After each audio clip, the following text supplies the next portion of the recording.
Okay, so you've brought this interesting proposal to our attention.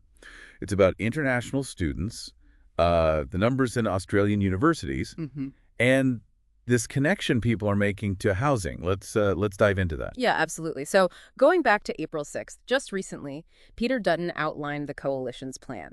Part of their strategy, aimed at tackling the housing crisis as they frame it, involves putting a cap on new international students. A cap. Okay, and what kind of number are we talking about? Is there a specific figure mentioned? The figure that's been floated is around 25%.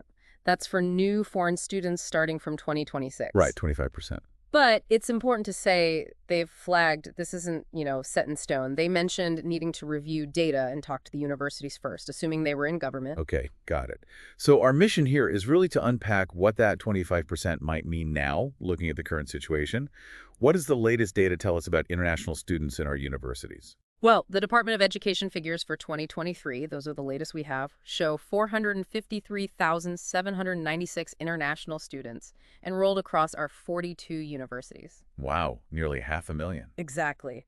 And that made up 31.0% of all students. It was definitely what you'd call a boom year for enrollments. 31%. That's quite significant. Now, I remember reading something though. Didn't a chunk of those students actually study from overseas? That's a really crucial point, yeah.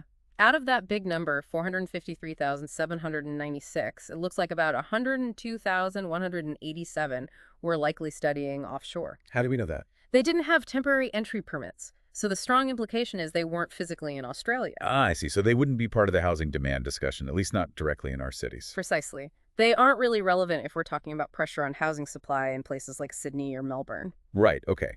So if we take those offshore students out of the equation, what does the picture look like for the students who are here? Okay, so subtracting those 102,187 from both the international count and the total student population gives us 351,609 international students. Okay.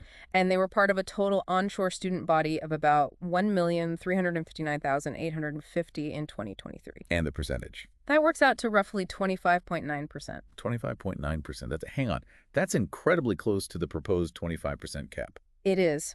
Based purely on that 2023 data for onshore students, the overall average across all 42 universities basically matches the proposed cap. So the cap fits, as one analysis put it. That's quite something. It is on average, but averages can be misleading, can't they? The situation varies a lot between individual universities. I was going to say, it can't be 25.9% everywhere. What kind of range of It's a huge range, actually. At one end, you've got a university with just 2.3% international students. Well, okay. And at the other extreme, one sitting at 43.4%. 43%. Big difference. So how many are actually above or below that proposed 25% mark right now? Well, based on that 2023 data, again, 26 universities were already under the 25% threshold. Okay, so more than half. But that leaves 16 universities that were above 25%. 16 above. And wasn't there something specific about the group of 8 universities in the source material? Yes, that's a really key detail. The group of 8, the big research-intensive ones, Mm-mm. 7 out of those 8 universities had international student percentages higher than 25% in 2023. 7 out of 8. So that group in particular would feel the pinch of a 25% cap quite acutely, potentially. You'd certainly think so. For those universities, international students are often, a really significant source of funding for their research activities and global partnerships. A cap could directly affect that side of things. Right. That makes sense. So, okay, summing this up then.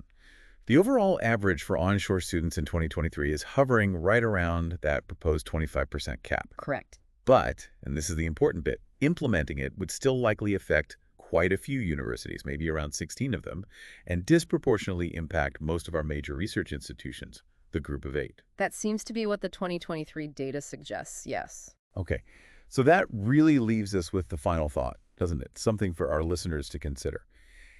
Given how much variation there is from one university to another, what might the practical effects, the maybe unintended consequences be if you apply a single uniform national cap across the board? Yeah, that's the tricky part. And maybe stepping back further, considering these numbers, are we perhaps overlooking other potentially bigger factors that might be driving the housing affordability challenges we're facing? It feels like there's more to this puzzle.